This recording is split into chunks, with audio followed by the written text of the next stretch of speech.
Today, we are going to be discussing if dying retail chains and shopping malls are the key to education innovation hubs.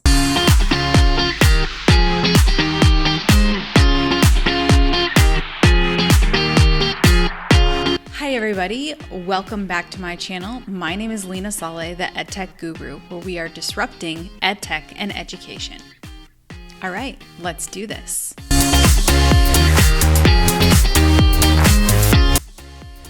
We have seen a steady decline in the traditional shopping mall. They've switched from indoor shopping malls to outdoor shopping malls. And if you drive around any bigger city or any regular city, you'll see quite a lot of dying strip malls where people have moved on from the space or just a lot of space uncapitalized. Well, one school district, former dying retail chains, establishments, and shopping centers could be the answer to education innovation. North Kansas City has started to take this concept of taking over a previous retail chain. They took over a Price Chopper and a Hobby Lobby, spending a whopping $24 million to revamp the space.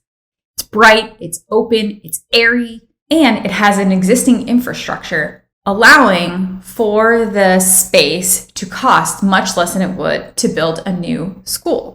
What they've done is they have created an early childhood special education and training support center for parents. It hosts about 41 classrooms, and to kind of make it feel less of a warehousey vibe, they added bright skylights, and they also made sure to have some ample nature dedicated spaces as well as outdoor spaces. In Missouri, they did the same thing, taking a former grocery store and doing the same sort of concept and reestablishing it into something new. Now, what does this mean exactly? Have you had this happen in your local school systems? What it means is that it can drive innovation. This system of taking over old retail space that's sitting there dying out, or shopping malls or strip malls, could really be the innovation spaces of our dream. What is the benefit to taking these spaces? It's cheaper, it's more cost effective, but think about the possibilities.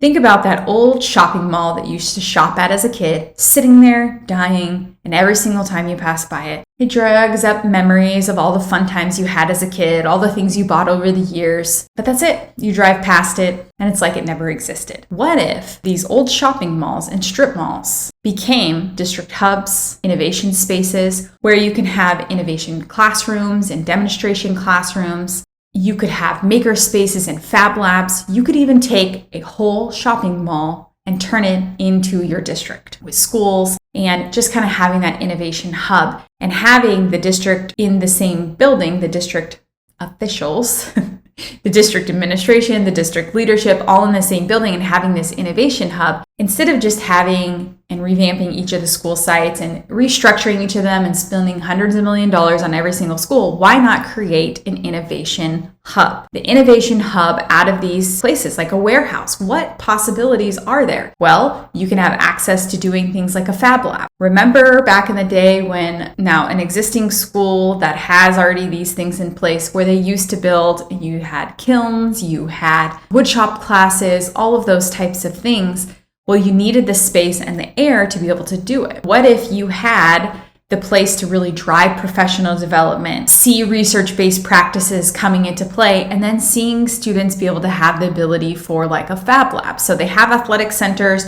Why aren't we seeing the same thing happen with the innovation in the district? This gives a great place to have first and best practices and be able to kind of run through those research-based ideas and really driving in innovation. These old shopping centers and malls, instead of just sitting there dilapidated, collecting dust, being places that a long distant memory, think about where they could be. Fab labs, robotic stations, computer science stations, a place where that 21st style learning can come into play. It could be rented out, the students could all come to one place and work with other school districts, and you could team teach with others, and it could just become this really great space. So I love that these school districts are already starting to think about it and creating early childhood education centers and places for parents to feel supported. But how cool and how much more meaningful would it be if these districts started to take over these, and instead of redeveloping and revamping every single building, they created these spaces that really fostered innovation across the entire district, not just for students, but also for staff. Let me know what you think is possible and what you think about this idea of taking these shopping malls and shopping strips and turning them into innovation hubs that can really revamp education and disrupt it. Thank you guys so much for spending this time with me. Please do remember to like, share, subscribe, comment below. And you can also now check us out on anywhere that you listen to podcasts. All right, we'll see you guys next time where we disrupt education together. Bye, everybody.